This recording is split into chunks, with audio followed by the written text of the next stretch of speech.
All right. It's always in there. I reckon as soon as it's done that, I reckon. There we go. What I will try and do is edit it. So if you're just joining us now, you're the one viewer. As usual, there's that awkward bit. And if anybody's done a YouTube live stream, you press the button and you don't know if it's actually live or not. It says it is, but sometimes it just isn't. And it means that Jim does his little freeze, which we don't know if he's had a stroke, his internet is frozen, but his eyes move, so we're all good. Welcome to our circle for 2021. Always start off with a good thing about strokes because they're hilariously comedic, particularly in the presence of HR professionals. Today we are launching a whole series of things for the future. I've just keep trying to do a big old update about what 2021 looks like without being miserable about 2020. We did some lovely things last year. We have had 400 hours of view time. We've had 100 and something guests. I can't remember how it was. We supported L&D Cares. We supported IHR Live in London, although it clearly wasn't in London. And we got Cheer Manchester on the line rather than in the room, which was a shock for everybody, but we did that as well. And this year we've got loads of events. Obviously, we're not going to mention all of them because I'll be in trouble. Jim knows what I'm talking about. I do. Definitely nothing to do with Berlin, everybody. Not Berlin. That's enough trouble for me. As always, we've got Elizabeth, we've got Jim, we've got me. Jim and me have already agreed we're probably going to shut up until spoken to, because there's a danger that with HR stuff we just say the wrong thing. We don't mean to. We're just simple folk, and we amble into some sort of HR-based ambush. But really today is all about the future of work and the future of HR, particularly looking at what happens now. We've been through a pandemic. We're still in the middle of a pandemic. Offline, I was saying to everybody, obviously we're in the UK. We're happy and safe with 4% of our population now with a vaccine. Our great illustrious country is sailing off into the glorious sunset of whatever. That sounds wrong, doesn't it? Making Britain both bigger, better and greater, despite having no food or medicine. Anyway, with that happy note, Elizabeth, over to you, and I will shut up. I love it. Well, hello, everyone. Welcome to our circle, and a special warm welcome to all of my friends. It is quite awesome. Very rarely do I just get to get like a little chatted with awesome people that I know out of my circle and into our circle. So again, hi, I'm Liz Lembke, and today we are going to be just having an open round discussion. As Martin said, it's kind of like, we meet up at a coffee shop in olden times, or at a conference at a bar. And it's really kind of, here we are in HR, and I know that I've met all of these people somewhere at a bar. So yes, I am going to, after we go in and introduce each one of you, that you guys can say a little bit about who you are and that you're actually not in Britain. I think that this is really probably one of our most international R circles that we've had. And what we really want to do, the topic is the brave new world of HR. There's been a lot of talk about it, and where oftentimes it goes into theoretical, and where we also want to say, okay, but pragmatically, what does that look like? We always get a lot of criticism, but what are we actually doing? So with that, I am going to open it up to my wonderful friend, Letty, down in Mexico. So Letty, would you be so kind, my dear, as to introduce yourself? Sure, thank you. Thank you, Liz, for the invitation. I'm really proud to be here with you today. My name is Leticia Rabiela, Letty. Everybody call me Letty. So I'm in Mexico. I'm the director of HR. And of course, it's been really changing past year. And of course, the future will be even more. So I'm around 25 years in HR, so a little bit experience there. So hopefully we have a really good conversation this afternoon. Thank you. I love it. And the thing about Letty is, like, she'll say 25 years. You would think it's only 5 from the way that she looks. She retains her youthful vigor through everything, and she's been through a lot. So I'm so excited to have Letty on the show. Cool. Marc, so good to see you. We saw each other the last time in Amsterdam. So here, can you introduce yourself? Yeah, sure. Yeah, hi everyone. Really happy to be here. So I'm Marc Major. Head of Learning and Development for Mr. Specs, which is an omni-channel optician. I'm based in Berlin, so I'm not sure what that scandal was about earlier, but I'll have to catch up on that. And yeah, so I guess I'm the New Zealand component. Originally from New Zealand, studied in Australia, Canada, then ended up in Europe. And my background, I've been all over the place. I am one of the worst HR people here, probably. I don't have 25, 30 years of HR experience. My background is more in science and selling, and I found my way through coaching into an HR transition and an organizational development role. So yeah, a bit of a varied past, but I'm really happy to be in the circle and contribute. Awesome. Thanks, Marc. Love it. All right. Well then, Annie. Yes, perfect. Thank you for having me, actually. My name is Annie. I'm located in Stuttgart, Germany. So also as Elizabeth and Marc, I'm from Germany. I'm from Germany, but studied in Australia and also in Canada for a certain time. And now I think I've worked now in HR for about like 7 years in total different companies already. Like this started all in fashion company and went through like a consulting company, went to the automotive industry, and now I'm leading the HR department for Smart Europe. So and that's my job, and I love HR, and I'm really excited to be here today. Awesome. Thank you, Annie. I love it. All right, Minola. I had to unmute myself because otherwise I would have prompted the quote of 2020 with your on mute. So good whatever time of the day it is for you, lovely people, whether it's morning, afternoon, or evening. My name is Minola Jacques. I'm a journalist by trade. Stumbled upon change management by accident about 17 years ago, and I've been enjoying it ever since. I'm currently based in Luxembourg.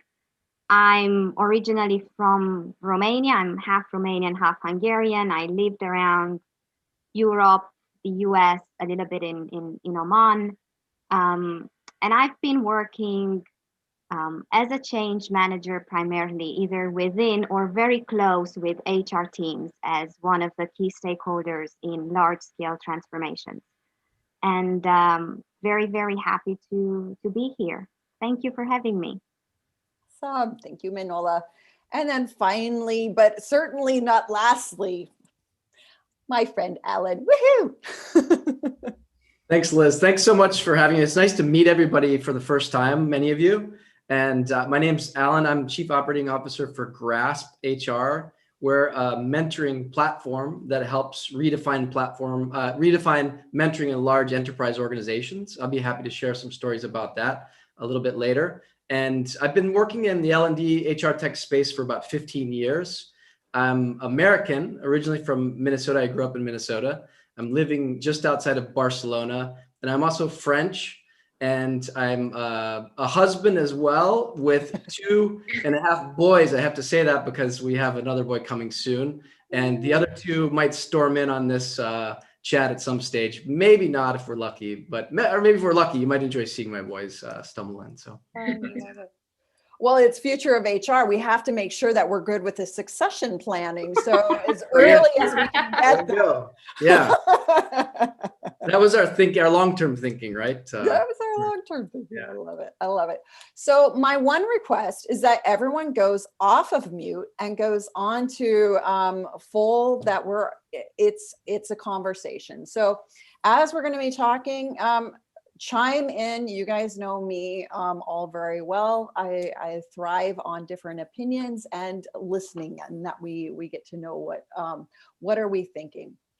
So one thing I wanted to ask you guys is, this question came in of the future of HR. You know, McKinsey brought out their model that got a lot of feedback because it was, how do we show up? How do we grow? And how do we operate? And a lot of people were irritated because they said, but this is about purpose, or your culture is your magic sauce, or you really need to get serious about your values. And the feedback is like, that's so vague. We can't do anything with that. and I know a lot of you, especially I'm looking over to Letty, has done a lot of work around how do we make the values real? How do we make it around purpose so that people really identify with what we're doing? So I wanted to just kind of take that kind of little trigger to say, oh, it's too vague, that we really have a discussion about how do we make those things, the secret sauce, really real, that resonates throughout our organizations. So Letty, can you perhaps kick us off? Sure. Values is a huge part, right? So everybody have different values, and how you put that all together in a company and make sure that we follow up those values, or how you make them really something that you can even touch, right? Because it's really difficult thinking my values, even here in this group, maybe we have different values, right? So how we get together in an environment where we believe that certain values are the ones that are gonna make us be together and working on that environment with certain values. So of course we need to ask our people, what are those values that are really now being more effective? Like inclusion, right? One of the values that right now are more that we listen everywhere, right? Inclusion, but what is inclusion really, and how we make sure that all the employees that we have in a company are really following that value and make sure that we are part of it. So that's a really hard work right now and for the future to do in HR, and make sure that we all get into that value. So what is inclusion? For me, it's simply accepting each other as we are, right? We all have differences, and we always do. So it's how we get the most of each other, being with our differences, and make sure that that value is there, and we all accept each other with the differences in thinking, in wearing clothes, in religion, or whatever it is, right? But make sure that we listen to each other, and of course it comes with the respect value as well. Yeah, and then and I'd like to, how do we pick up on this? Because I think, I think inclusion is a perfect one. We're talking about inclusion while, I don't want this to sound bad, where it's oftentimes about kind of our, the things that other people could notice about us. It's about our sexual orientation, our religion, etc. But what is it when it's really about what are the different ideas? How are we being included? And if we have a different opinion, if we're coming at something from a very different angle, how are we getting the opportunity that we're listened to, that it's not about our otherness, but that we look to say, okay, how are those different opinions getting space, and not being, that's not something you say here. That's not something you do here. Yeah, Minola. I resonate very much with what Letty said.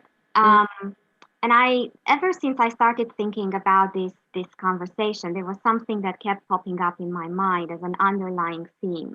And that's how HR people should redefine the entire employee experience and engagement, which ties into the values, and specifically, how do they look at moments that matter? Why they matter? Because I assume that would be changed a little bit after what we went through.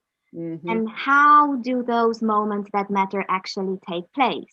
Whether we're looking at fundamentally changed ways of working because of online, offline, because of the gig economy, which will be a huge impact on business models and on how people will react to their work life, and what will they be willing to invest in it and take out of it. How these moments that matter touch on their personal lives, because more and more we stopped hearing about work-life balance and we hear about work-life blending.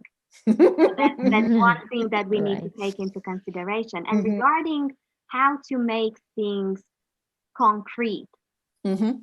Liz knows me by now. I always speak about books, but there is one particular book that for me, especially as a change manager, made this translation into concrete actions or behaviors very, very actionable. It is called "I'm Afraid Debbie from Marketing Has Left for the Day." Yes, It is a book, exactly. yeah, it is a book on behavioral design written by a Danish guy. So you get the usual Nordic no sugar coating. And it says that there is a huge divide that people, especially people in HR, now have that opportunity to bridge between the ideal world, which is the world in which we define values such as be client-centric, be proactive, be inclusive, and the real world when people get into the office or go online 9:30 on a Tuesday morning with a huge headache, getting ready to homeschool in parallel and having their third customer screaming on the phone. And what are the behaviors Mhm. that you need them to display in order for you to be able to say, oh, okay, this is acting on our values? Mhm. Yep.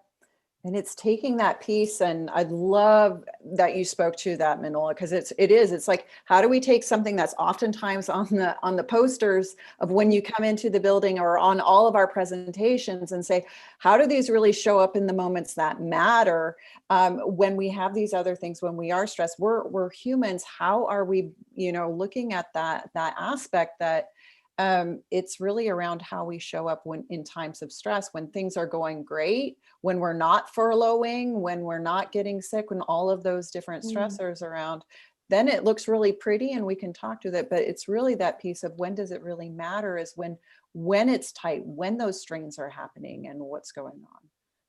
So yeah, Annie. So, well, I totally agree, like what the two ladies before said, but actually what I said, what I imagined, like when I talked with the employees before, like, and this is what I experienced last year, is that purpose was more on what people want in their life currently. They are more and more thinking what they want in life. The purpose is not just about like the company, it's also about like, what do I want in life? And so on New Year's Eve, for example, I was just on LinkedIn like for I think an hour, and so many people changed their work experience. So they left their old companies, started something new. I have never experienced something like this before, that so many people are leaving their companies and starting something new. And I think the people are doing this, that they search for a purpose in their life and they translate it in their professional life as well. And that's something really new for companies, so that they have to have a purpose which is relating to their employees' purpose. And they want to participate in this purpose and want to be part of it. And that's what I experienced a lot in the last couple of months. Yes. So well said. Yeah. Does the company's purpose resonate with my own personal purpose, that I feel like the impact that I want to have on the world resonates with what this company is doing and why they exist? I love it. Cool. Are we And I allowed think- to ask questions too, Liz? Yeah, absolutely. This is a Good. conversation at the bar. Alan. I assume the answer is yes to that. So when is the last time that all of you have been into your offices, just out of curiosity? If you have a fixed office or a place that you would normally go prior to COVID. Can I throw in March?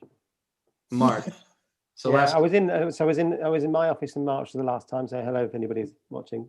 Probably not. They've forgotten about me now.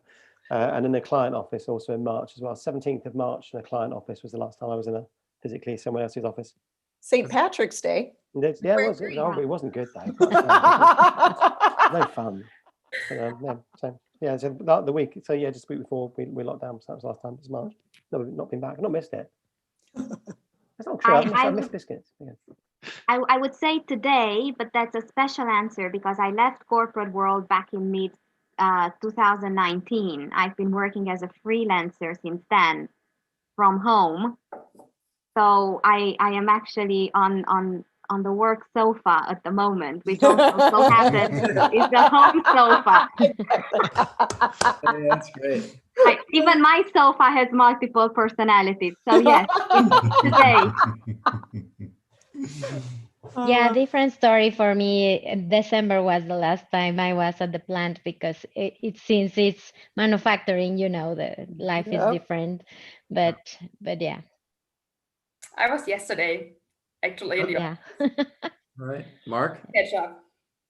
November, yeah. So I haven't even been to my office. I changed position during COVID. So our company's headquartered in London. So I guess I went some award there, right? Mm-hmm. Yeah. How have you found that? Because it's obviously one of the challenging things. People obviously do get new jobs and move. How have you found not turning up in an office going, "Hey, it's me," and that awkwardness of where's the toilet, where's the coffee? I missed that awkwardness. I could say I missed that. That's well, it's been I guess a lot of people are experiencing the same things, but in different ways. I would really just love to be able to be with my team and just chat and do things that are related to business, but also not related to business. You can't really replace that remotely. On the other hand, I mean, I've had tons of time with my family, which is great. I saw something in the beginning. It's quantity over quality in the early days, in terms of just like overload of trying to balance so many things. But in that respect, it's been great because you can still do many things and juggle many balls at one time. But it's been transitioning to a new position. It hurts not being able to meet and be with my team. That's for sure. Going back to what we said about people search for meaning and people search for purpose, and also taking a small step back to the McKinsey talking about values and meaning and purpose. That is a conversation that's been going on more and more lately. Because how do you make sure that people that come into your processes, let's say, or into your ways of working, that are separate geographically, through administrative setup of their working agreement. So you cannot really align all of them behind a set of values who are printed on colorful posters by the elevator door and nobody actually gets to see them anymore.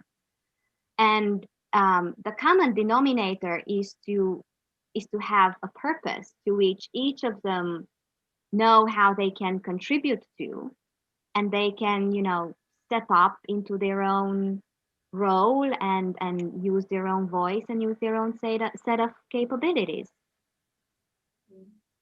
Well, I think what COVID-19 showed us was a little bit what Alan showed, like he just started a new job, hasn't seen his team before and stuff like this. And so before COVID, everyone was screaming, I want to have home office is necessary to have. And now everyone is, I think it's just a step backwards right now. I miss everybody. It's not about that. Oh, we have home office. So currently, like everyone is answering, I'm questioning myself. Oh, can I come to the office? And I was like, oh, sorry, no, you are not allowed to come to the office right now. And this is so changing. And also like on the mental health topics, I think there's a lot changing right now because some people are really alone at home. It's like they not have maybe the families, boyfriend, girlfriend, whatever at home supporting each other while staying at home and they're doing quarantine or anything else. But I think that's like something HR has to be more incoming into the topic of mental health. How can we support our absolutely topic? How can we make sure they are not going crazy at home because they are all the time alone at home? So this is, I think, a huge topic. Yeah, because I think we people are really social, so we need to be also face to face with somebody, and have that even like for me, it's really hard to not give a hug, you know? Yes, So absolutely. We're huge it's, huggers. yeah. So, oh my God, it's like really hard. And, you know, all that social distancing, Mm, it's also hitting really important the part you said about the purpose and how we now do business, how now think of what I want in my professional life, but of course that it's always with my personal life, and how I combine this with mhm, the situation that we have right now in front, right? So we need to keep in touch with our people, even online, but we need to find different ways to make sure that they always have somebody to listen to them and to guide them through these difficult times and different times for everybody, right? mhm, Ellen said something really, really awesome before, with missing interacting with people. And that also ties in with purpose, because those moments, when you're waiting by the coffee machine, or you're just walking together with someone in or out of a meeting, or when you're waiting by the Xerox copy machine, those are moments that matter in the sense that they create, like, I don't want to say the social fabric, I want to say the human fabric of the organization. mhm. And how do you build that online? Well, I think this is one big question. How do you build that online? And then it will get even more complicated when you need to build that between teams who are online, offline, in various other combinations of work settings. And that is one way through which people build meaning together. mhm.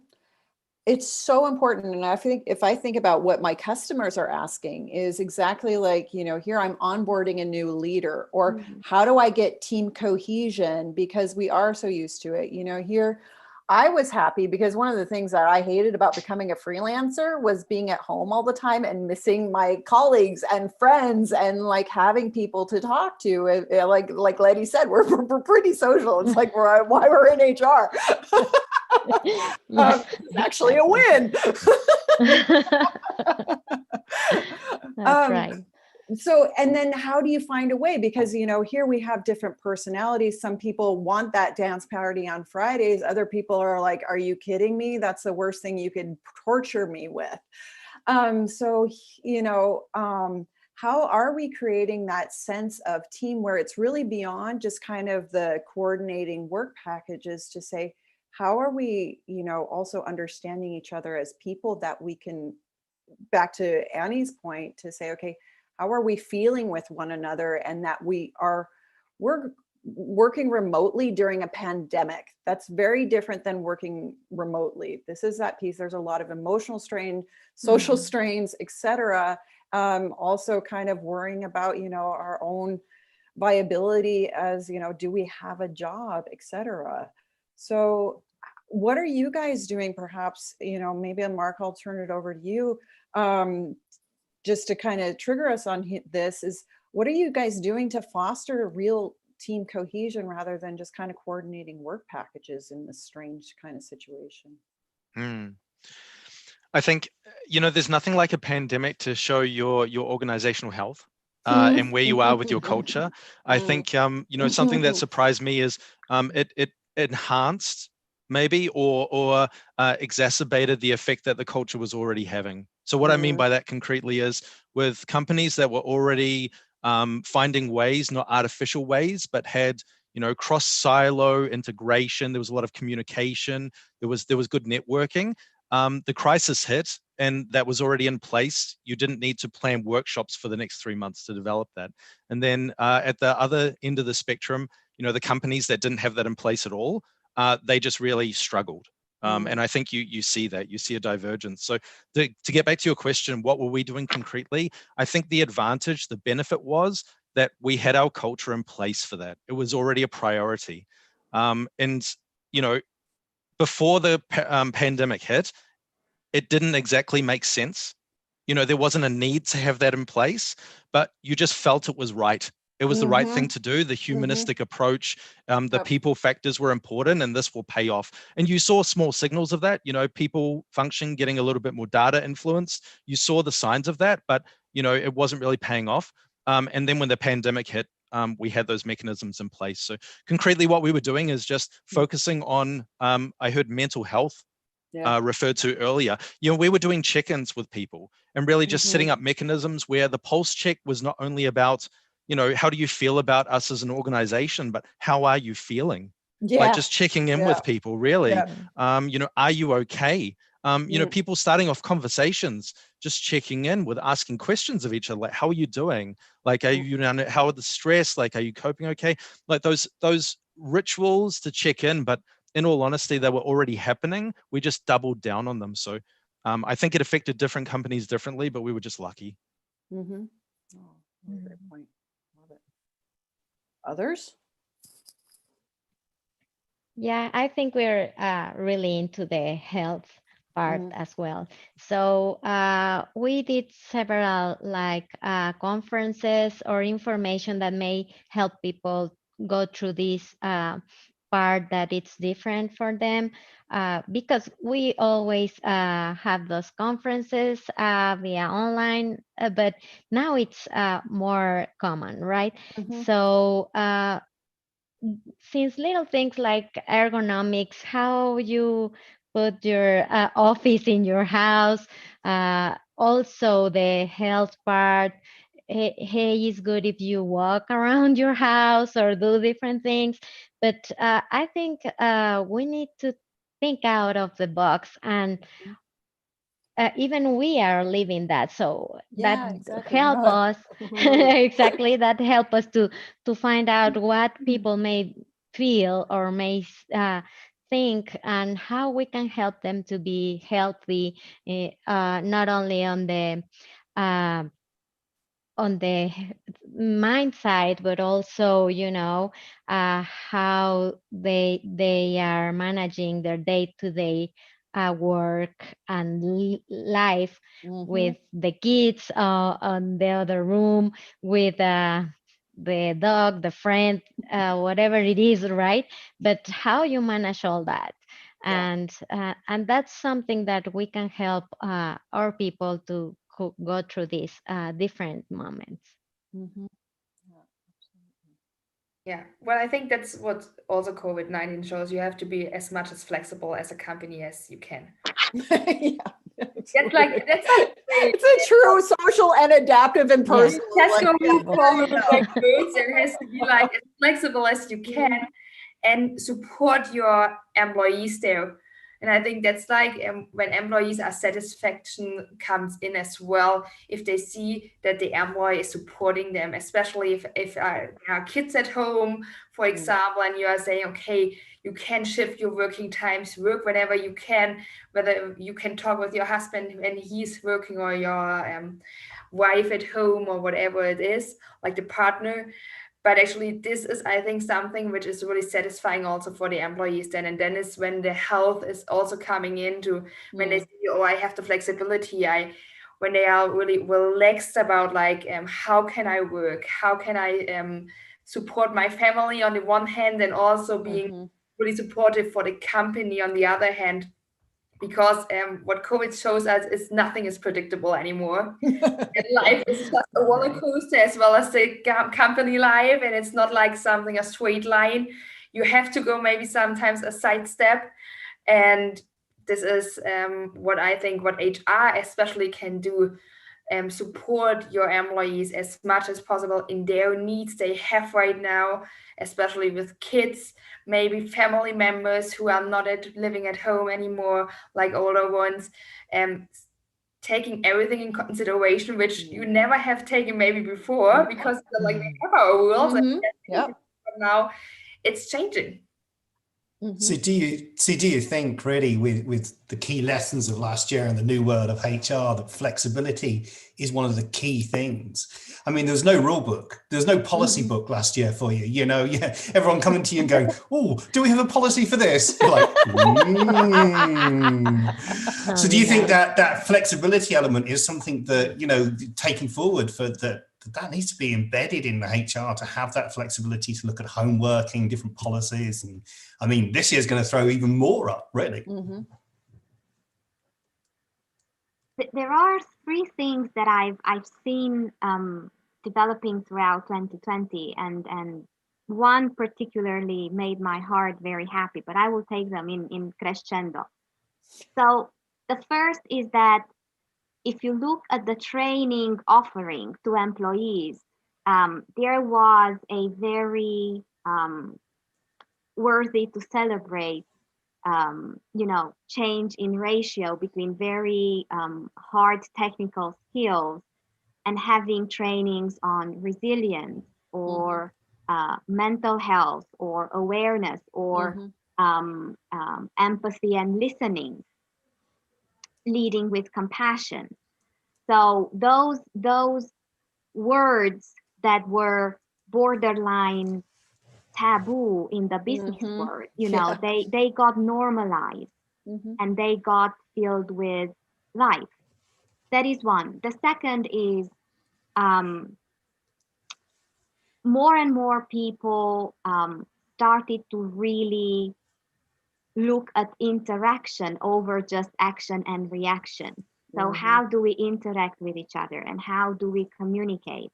And then the third one, which I told you I'm particularly happy with because of my background in journalism, people are looking for storytelling capabilities because that is one way of making sense.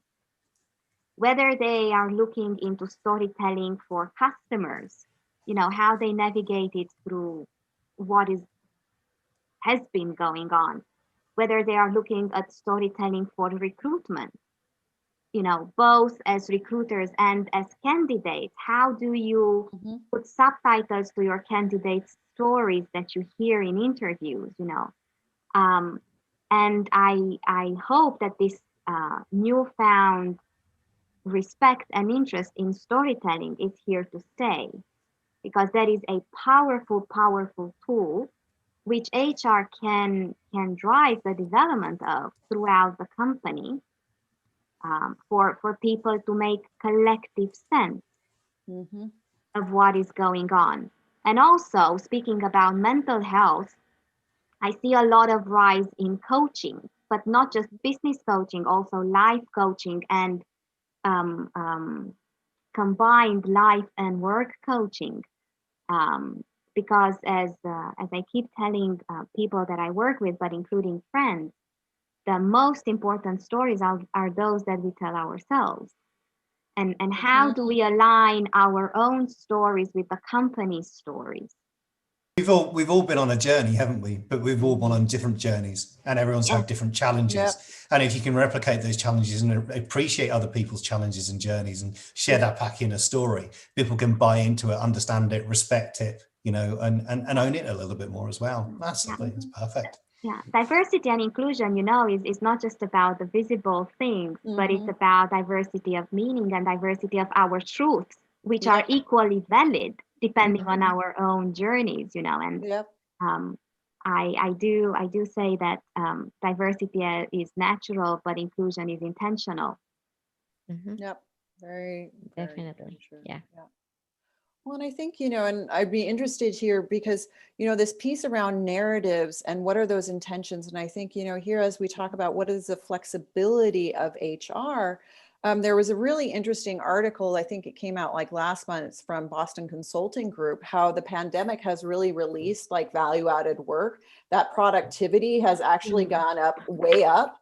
And it's because, to that point of, like Jim was saying, do we have a policy for that? No, we don't, because it's really about, okay, what's adding value? So a lot of that fluff in terms of, is this really necessary, got put out of the way, and it wasn't being called back because people said, okay, here, how are we really challenging processes? If they're not effective, well, what do we need to do to get it done? And so here, as we look to, how do we get a good balance as to, here, I don't like the term flatter organization, because you can have a flat organization, but you have to ask that boss every single question. That doesn't necessarily mean your organization is more efficient if it still has a bottleneck. But really, hear that aspect of autonomy, or hear how our teams really becoming more, have a higher agility because they're taking more ownership, that it's not about the working hours that you're doing, but hear really about how are you working as a team. This poses a different challenge to us in HR, is as we continue to move forward, how do we help ensure that that effective, empowered ownership type of work? How do we help keep that moving forward? Maybe I can say something just quickly, because that resonates a lot with me. And maybe I pose a question. Jim, you entered the flexibility and what's happening. We actually found that the pandemic threw everything up in the air, right? So the world changed and people were looking for stability. They were looking for lighthouses. And what they needed to know is what's not going to change. So what are the truths that we have within the company? And that posed a really interesting paradox or dynamic where people wanted ownership and accountability, and they wanted to be agile, but at the same time, they wanted to be told what's my box where everything is safe. What's not going to change for me. And it was really difficult with the communication. You actually saw that the communication changed, where some people were saying, well, I own this, but can you just give me a hint on, like, is this safe to do? And so maybe the question I'm posing is, did anyone else notice that the communication changed within the company, where employees were asking for, wanting the accountability, the ownership to run things, but at the same time, just wanting more top-down instruction on what they could rely on? Did anyone notice that? Yes, for sure. I think this help and push us to be more secure of what we are doing, right? So we need that part where somebody is telling you, okay, yeah, you're doing in the right way, or you're going in the right direction with this and that. And for sure, the communication changed a lot with all this. They even are, for me, people was more open to ask questions, to make sure they were doing the right path than before, right? Before it's more like everybody feels so certain of what they were doing. And now with this, of course, you start getting more maybe preoccupied of how you're doing the things. Are they right? They're wrong? And the communication it's key.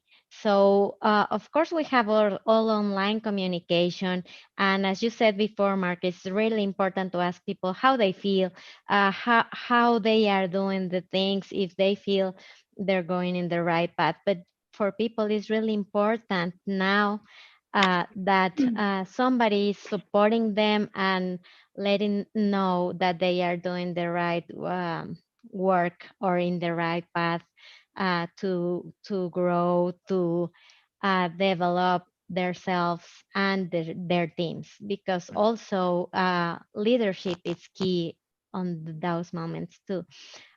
Because the communication needs to be not only by HR or within HR, but also all the leaders that we have. Absolutely. They are really key on this process that we're living right now and in the future. Yeah. But I totally agree with you, Letty. But actually, what I experienced as well was also that it was not just on work purpose. So I received a lot of calls during the pandemic.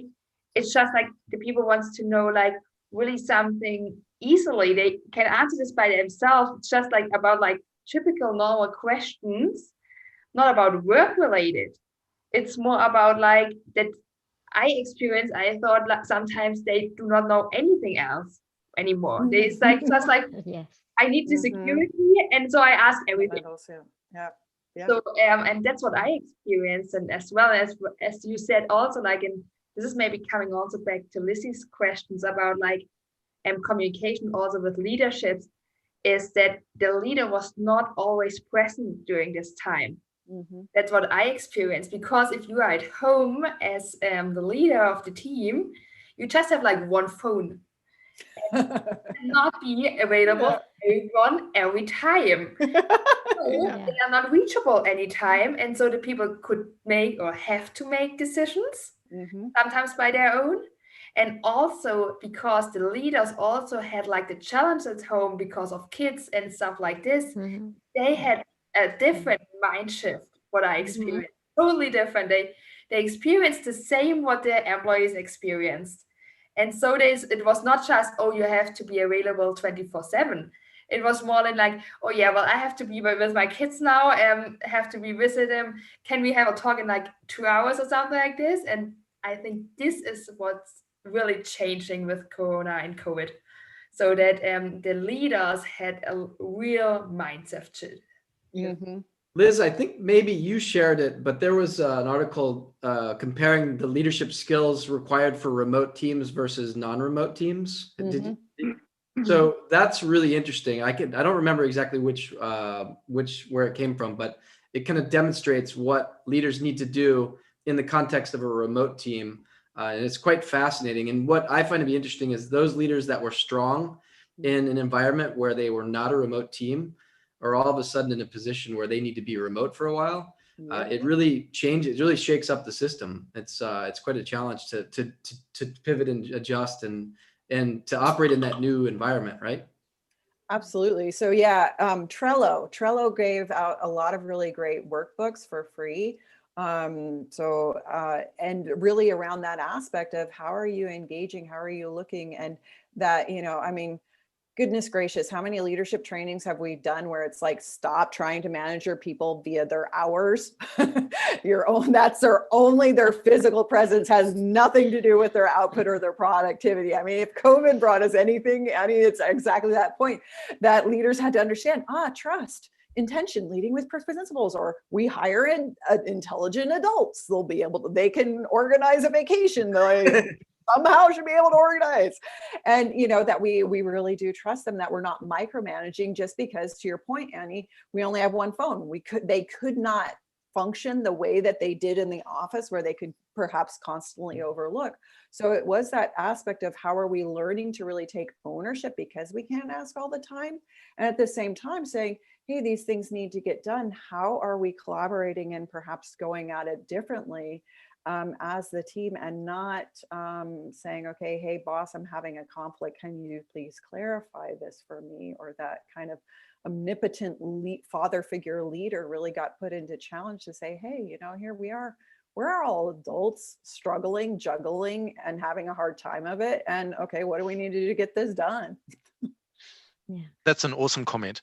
Or alternatively, it was a flashpoint that showed them that I don't want leadership at all. Yeah. There was nowhere to hide in a distributed team in the office. Yes, exactly. Yeah. And two key words: trust and accountability. I think, but trust, as you said, Liz, it's a key with all these things happening. As Annie said, well, I don't have to tell you exactly every day what you need to do, but it's because also I trust you.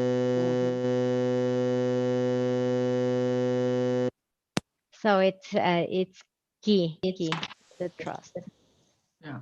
Speaking about trust, I was quite happy to be in several conversations when people admitted to actually having more trust in the leaders who were comfortable with showing their vulnerability and showing that they are having just as a hard time as everybody else. And that was genuine, and that was human, and that built a lot of trust. Going a little bit back to the communication challenges, one thing that was quite an important point throughout last year was making people aware that saying back to normal is not the best way of managing people expectations. So what is that back to normal? If going back to how things were, then, well, maybe no. But if normal means being in a situation when we do have more visibility and we do feel that things are steadier and we do feel that some things, are sustainable, then that's a normal. But back to normal, in communication throughout last year had quite not so good effect on how people read the messages with going back to normal. Very true. Yeah. The new normal wasn't, we don't want to go back. What are those things that we don't want to leave? We really do want to leave them behind. So, and that maybe leads us into kind of the last question of, what are you looking forward to for 2021, and particularly the role of HR? What do you see as, as we come into, okay, it's already been a crazy, you probably all saw the meme after the 7-day trial of 2021, I would like to return my subscription. Yeah. But as you think about it, in your own roles, so we all have different roles that we're playing within HR, within the space of people at work. Where do you see kind of your focal point for 2021 moving forward, really around that supporting the people aspect? I believe the employee experience will be really focused for us, but we need to get all the learning that we have from this past year, right? So keep being flexible, which will be key also on the growth and the way we keep moving to the future, and all that part that we learn, how really people is more in the purpose, not only on work, but on life too, and make sure that we take all that into consideration in the way we create new opportunities for people and develop them for the future. Yeah. Excellent. My HR wish for 2021 is that there is that HR reaches that point of no return, where it goes from human resources management into human relationships management. And they move away from rather safe, reactive, business partners into really proactive and a guardian of people values and people dynamics inside an organization. And they do meaningful work, and they see, I don't know, if we're talking recruitment, they see candidates in terms of transferable skills, in terms of potential, in terms of resilience, in terms of how they can address a business need, and not, the closest candidates that ticks most of the boxes on a grocery list, request from a hiring manager. So moving away from human resources management into human relationships management, I would love for HR to do that. My recruiting friends, my TA friends, did you all hear that? No more grocery lists, no more grocery lists. Just wanting to make sure that point got, hit. I will keep saying that. and we'll come back in a year's time and see how that went. I've just got a little list of things to go through here. No, I'm joking. I'm conscious of the time because we've got 3 minutes left. So do keep answering that question, because it will be the last one. No. Marc? From my side, I think if I had one wish, it would be for the people function to continue changing things into the direction that it should be. Now we've seen how quote unquote hard it was to change things. It actually moved very quickly. Maybe the people function, HR wasn't the hero people wanted, but it was the hero they needed, right? When people issues came up, HR was there. And then the question is, well, what happens into the future? When things stabilize again, we don't have a pandemic going on, are HR then going to sit back in their seat? Maybe similar to Minola, what was said, I hope that the change continues and there's really that transformation. down that one-way street. But I'm confident as well it will happen. I mean, and maybe to use those narratives, right? Use that storytelling with the consequences if we don't do that. Yeah, I excellent. hope so as well. I hope that employees will be centric for HR in the future more and more. Like HR doesn't have like the best reputation mostly in companies.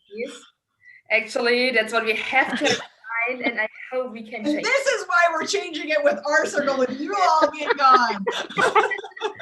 That employees will be centric, and that we are changing our work, that our employees are happy to work with us, and make sure that everyone feels well and supportive in the companies. That would be my major wish for 2021. Alan. So my wish, I'm excited about all that's happening in the diversity, equity, and inclusion space. It's finally hit a level where it's no longer an afterthought. It's in the forefront of everybody's minds. My wish is that momentum continues and it grows and becomes more and more important even this year, I should say, now that we're in 2021. And I'd also like to see HR be more of a business partner, as we've been talking about for a long time. I'd like to see that carry on in 2021. I'd also like to see everybody get vaccinated as well. That's why you need to be in a different country. That seems like a really good. Yeah, me too. I saw the best funny twist to getting people vaccinated, that if they made the vaccine available on Amazon, you know, everybody would be vaccinated by Saturday, possibly Friday if they have Prime. And even on Sundays, if they accept Sunday deliveries, right? Yeah. That's great. Awesome. Well, we cannot thank you enough for being that beautiful beacon that HR is really, it's not the police function. It's really that piece of how are we helping people in terms of their impact, their growth, their relationships at work. And each one of you, I have been honored to work with, meet, and play with. And so thank you so much for being on our RCIRCLE. Jim and Martin, I am so excited that we were able to do this, and as we continue to move forward and as we look to our wishes and desires for 2021, it's really about this aspect. I'd just like to speak on Jim and my behalf. Can you notice we behaved ourselves? I don't even recognize it. Are you guys here? Where are you? Like we're actually sat in the room next to each other. We're pretending that we're I can't get a word in edgewise. Yeah, no, we should. What we have agreed is that for the rest of 2021, we'll have a similar haircut, because last year I actually had started to have some hair, whereas now I've just gone back to, I need to look like Jim, but I haven't got the beard, and that's how you distinguish between the two of us. and I haven't been on Game of Thrones. And with that, I make it on the hour. Thank you everybody for watching. If you're watching again, you've made it through to the end, which is amazing. And don't forget, you need to press the subscribe button. Not because we want you to subscribe, we just need the numbers to make it look like we're going somewhere. And one day, Jim, Elizabeth, and me will be YouTuber billionaires, not just millionaires, going to be billionaires through all the great work we do with HR and recruitment. Do also go to rcircle.co and have a look around, because I've spent a little bit of time actually putting some in there. There's new content, there's a list of events, definitely not Berlin, Phil, and it's all good. So with that, we're going to leave you. Thank you very much, everybody. Have a great one ahead, everybody. Have a great evening.